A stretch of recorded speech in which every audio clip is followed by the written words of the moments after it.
मनुष्य की प्रथम इच्छा होती है कि दुनिया में सारे लोग उसका सम्मान करें। वह चाहता है कि सबसे ज़्यादा उसके निकट संबंध उसका सम्मान करें, पर ऐसा होता नहीं है।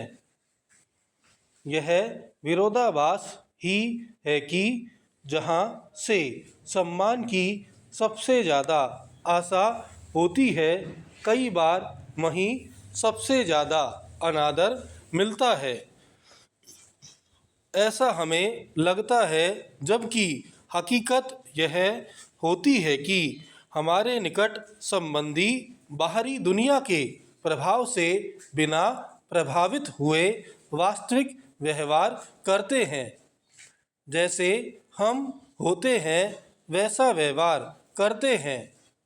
जहाँ पर सम्मान की इच्छा होती है, वहीं पर इच्छा के अनुरूप आदर न मिलना दुख देता है। अनादर करने वाले ज़्यादातर लोग बेहद करीबी होते हैं। आप यहाँ उदाहरण स्वरूप समझ सकते हैं।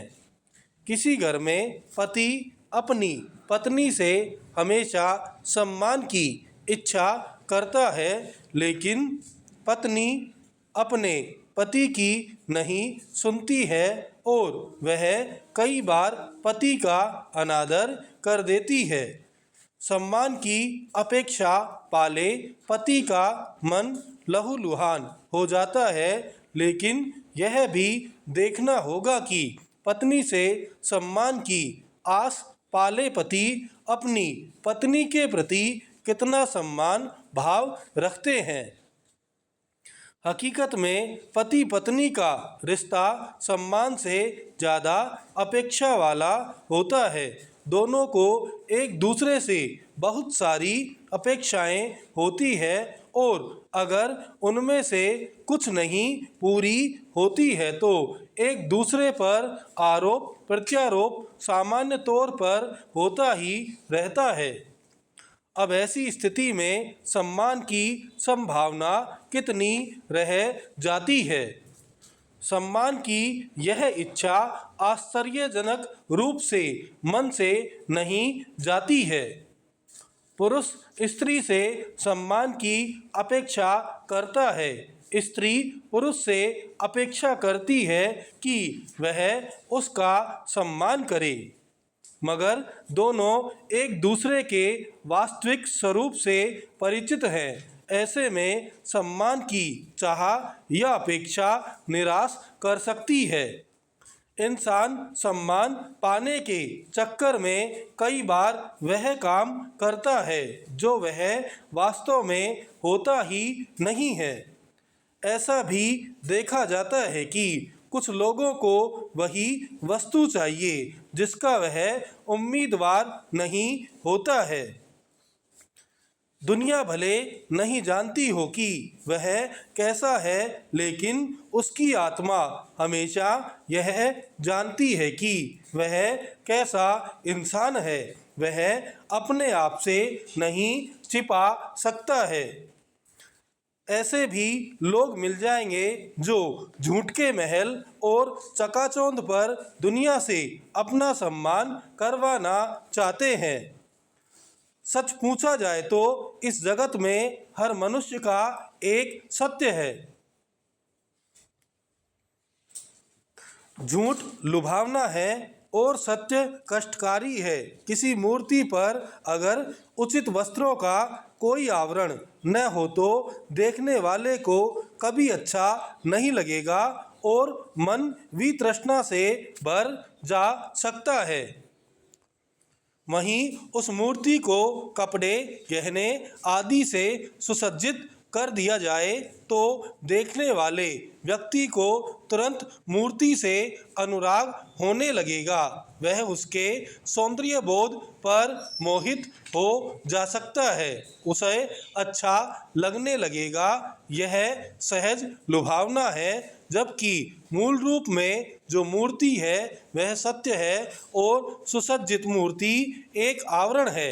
विचित्र है कि मन को आकृष्ट आवरण ही कर रहा है। यही हाल मनुष्य का भी है।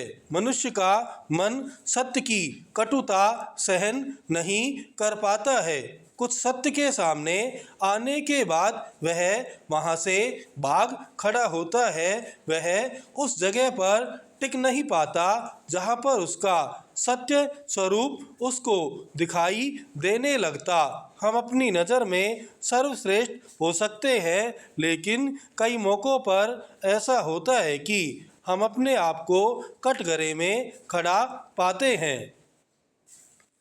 वैसी स्थिति में अगर खुद को ईमानदारी से देखा जाए तो अपने ऊपर कई तरह के दाग धब्बे नज़र आ सकते हैं।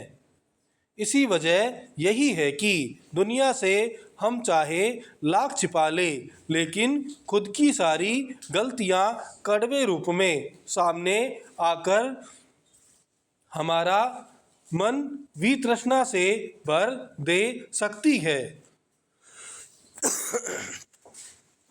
दरअसल दुनिया से तो हम जब भी मिलते हैं तो लोगों के साथ हम अपने चमक दमक वाले आवरण को ओढ़े ही मिल पाते हैं।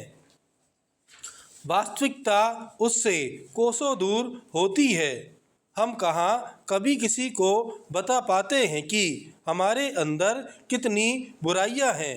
इसीलिए बाहरी व्यक्ति हमारे उस ओढ़े हुए आवरण के अनुसार ही हमसे व्यवहार करता है।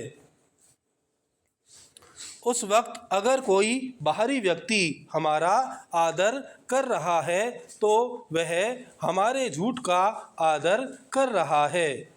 सच तो हम या हमारे करीबी जानते हैं। दुनिया आदर कर लेगी, लेकिन जो करीबी हमें रात दिन देख रहा है वह भला किस प्रकार हमारा आदर करेगा। हो सकता है भय या लोभ की वजह से कोई सम्मान करता दिख जाए, लेकिन तब भी सब मिथ्या ही होगा। यह खाली मन को आश्वासन देने वाली बात होगी, वास्तविकता नहीं होगी। बाहर वालों से आदर पाना आसान है, लेकिन निकट संबंधी के लिए तो हमें बदलाव से गुजरना पड़ेगा।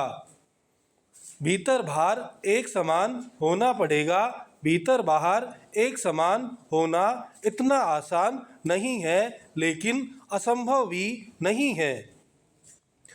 एक बार अगर भीतर बाहर समान हो जाते हैं तो हम खुद महसूस करेंगे कि हमारे अंदर बहुत सारे सकारात्मक बदलाव अपने आप ही होने आरंभ हो जाएंगे। अगर स्वयं से ही हम अपने को परिष्कृत कर लेते हैं तो हमारे अंदर यह चाह खत्म हो जाएगी कि कोई हमारा सम्मान करे, क्योंकि सबसे पहले हमारा मन ही हमारा सम्मान करने लगेगा। अपने मन का खुद को सम्मान करना सबसे महत्वपूर्ण बात है। बाकी दुनिया तो एक दर्पण है। जैसा हमारा व्यवहार रहेगा वैसी उनकी प्रतिक्रिया रहेगी।